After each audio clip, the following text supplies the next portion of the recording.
अस्सलाम वालेकुम दोस्तों।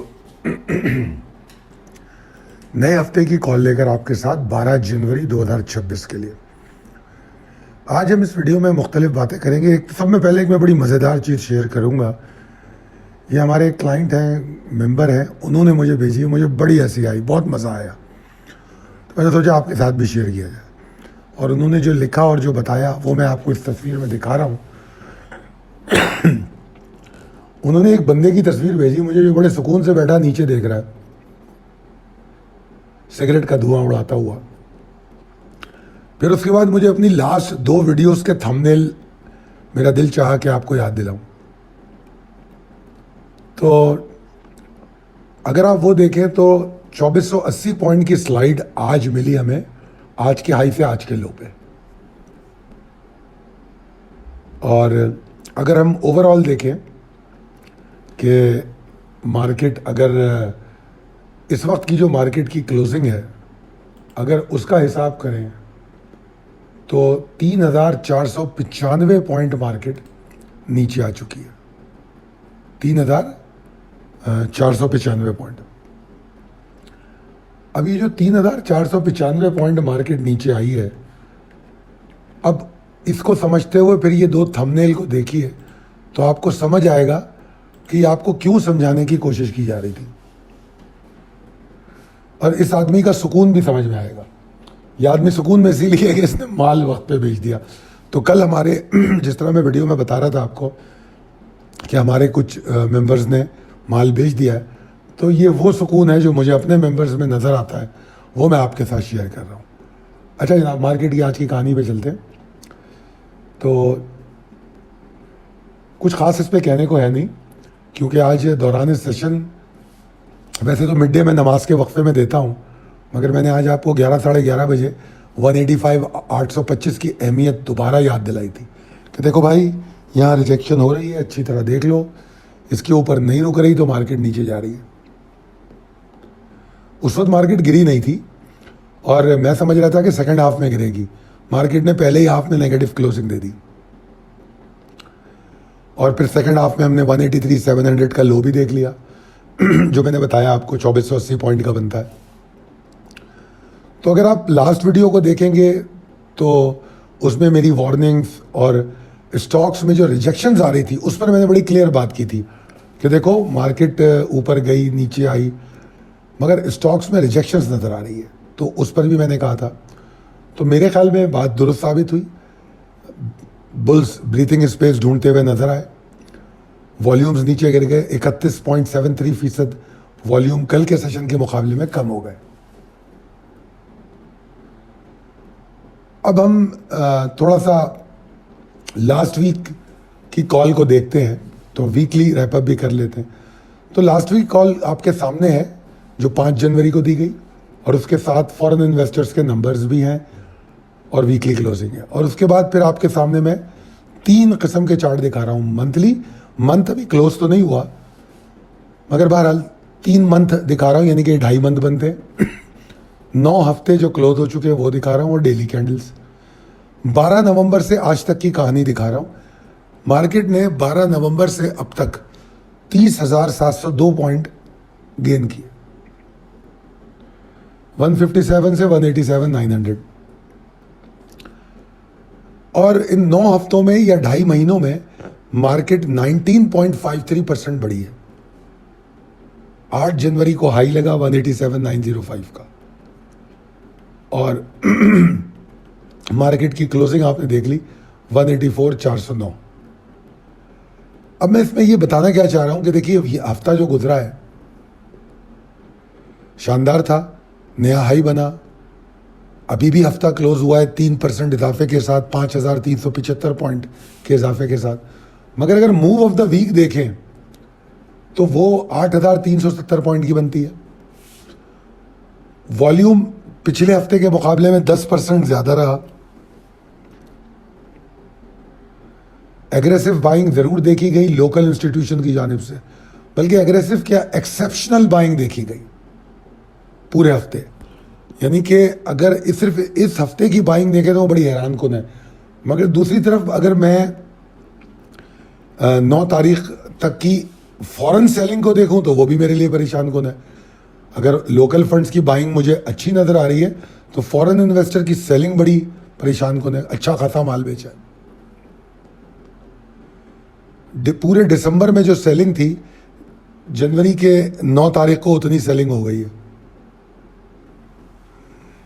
हफ्ता तो बेशक अच्छा था, हिस्टोरिक हाई बना, हाईएस्ट वीकली क्लोजिंग हो गई, मगर साथ में 3,495 पॉइंट का एग्जॉर्शन भी हुआ है हाई से, जो कि हमें बताता है कि जिस तरह मैंने कहा, अगर हम डिफरेंट टाइम फ्रेम्स पे चार्ट को देखें तो बुल्स या बुलिश ट्रेंड को हम से इनकार तो नहीं कर सकते, मगर साथ में हमें यह भी नज़र आ रहा है कि बुल्स ब्रीथिंग स्पेस ढूंढ रहे हैं, कुछ करेक्शन की बात के बारे में भी सोच रहे हैं। अब इसको हैंडल करने के लिए हमारे पास ट्रिगर्स होंगे जो अभी डिस्कस होंगे। वीकली लो और हाई का सफ़र देखें तो 8,370 पॉइंट का, और मैं समझता हूँ इस वॉलेटिलिटी ने, यानी कि ऊपर जाना और फिर वहाँ से 3,495 पॉइंट की प्रॉफिट टेकिंग होना, 8,370 पॉइंट ऊपर जाना, फिर 3,495 यानी कि 3,500 पॉइंट नीचे आना, ये उतार चढ़ाव जो है हमारे लिए बड़ा फ़ायदेमंद था, क्योंकि हम बहुत डिस्कस कर चुके कि भाई मार्केट इन्वेस्टिंग की नहीं ट्रेडिंग की है। ये बात मैं क्यों बार बार कह रहा था, अब आपको शायद समझ में आई होगी, और ये भी समझ में आ गया होगा कि मैंने यहाँ तक कह दिया था कि सिर्फ हिस्टोरिक हाई देख लेना कोई जीत नहीं है। जीत ये है कि हाई पे निकला जाए। तो हम तो निकल गए, आप लोग अपना बताइए कमेंट में कि आप में से कितने लोग हैं जो निकले हैं। ठीक है जी।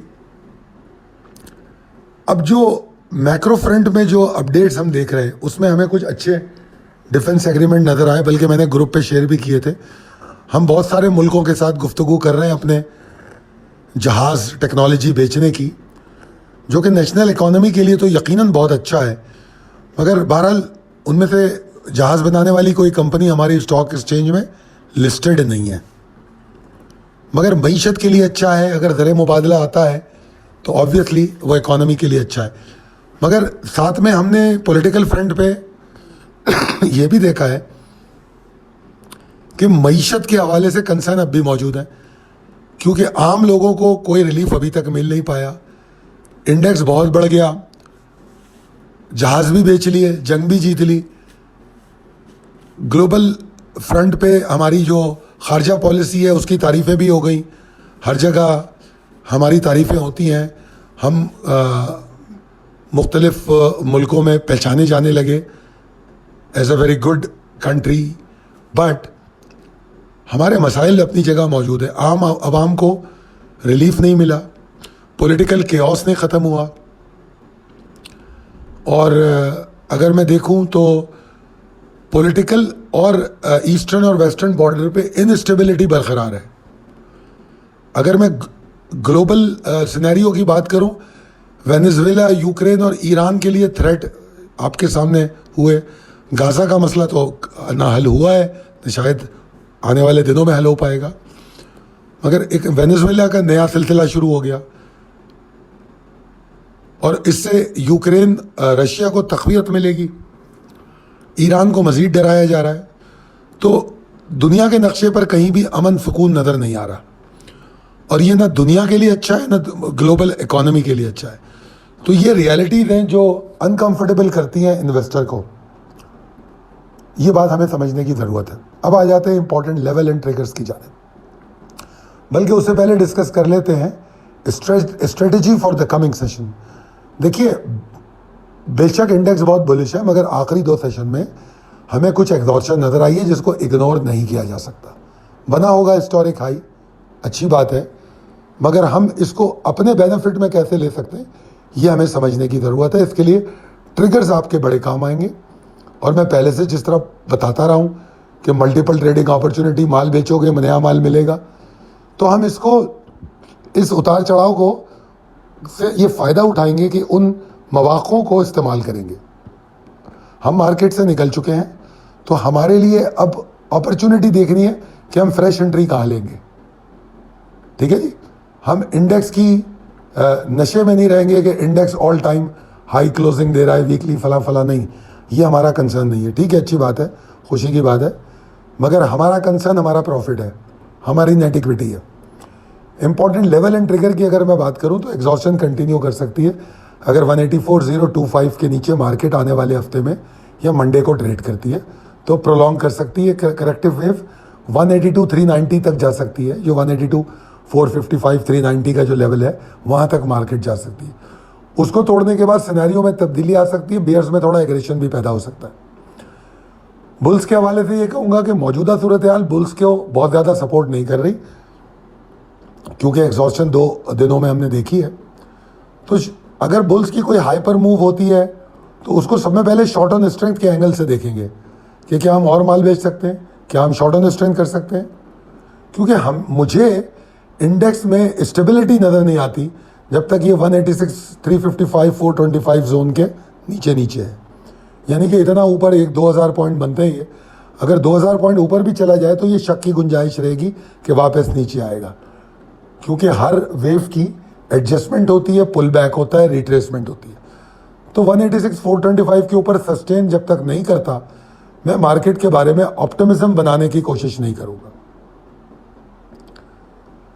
और इस मौके का फायदा उठाते हुए शॉर्ट ऑन स्ट्रेंथ भी कर सकता हूं, और मैं एक्यूमुलेशन करूंगा बैकफुट पे जाके, स्प्लिट एक्यूमुलेशन। और वो एक्यूमुलेशन करने के लिए जो मेरा लॉट साइज है, यानी कि कितने शेयर्स खरीदने हैं, उसका ताल्लुक इंडेक्स बिहेवियर से होगा। कंसिस्टेंसी है तो मैं नहीं बाय करूंगा या थोड़े से शेयर बाय करूंगा और उसको मजीद स्प्लिट करूंगा। जैसे जैसे मार्केट नीचे उतरेगी उस वक्त बाइंग करूंगा, और बाइंग भी सिलेक्टिव स्टॉक में करूंगा, हर स्टॉक में नहीं करूंगा। जो परफॉर्म कर चुके हैं उनको छोड़ दूंगा, जिनकी परफॉर्मेंस होनी है, ऐसे कई स्टॉक हैं जो भी आगे परफॉर्म करने जा रहे हैं, मैं उनमें एक्यूमुलेशन करूंगा। और आज का जो ट्रेडिंग फ़लसफ़ा है वो बड़ा आसान है, और जो बात हम करते रहें कि मार्केट का जो ट्रेंड है वो अचानक ख़त्म नहीं होता, वो मौका देता है, सिग्नल देता है, सांस लेने के लिए रुकता है। उस दौरान अगर हम उसको समझ लेते हैं और अपना नज़्म ज़ब्त बना लेते हैं तो वो हमारे नज़्म ज़ब्त को परखता है। पिछली 2 वीडियो में ये बात वाज़ेह की गई कि टॉप पर एग्जिट लेना इत्तेफाक नहीं बल्कि शऊर है, अगर आप समझ सकें मार्केट को। उम्मीद है कि ये जो पॉइंट गिरे हैं 2485, इन्होंने आपको ये बात समझा दी होगी। अगर आपको मेरी ये बातें समझ में आई हैं और अच्छी लगती हैं, दुरुस्त लगती हैं, तो कमेंट करके बताइए। अगर फ़ायदेमंद लगती हैं तो अपने दोस्तों और अहबाब में शेयर कीजिए। बहुत शुक्रिया, अल्लाह हाफ़िज़।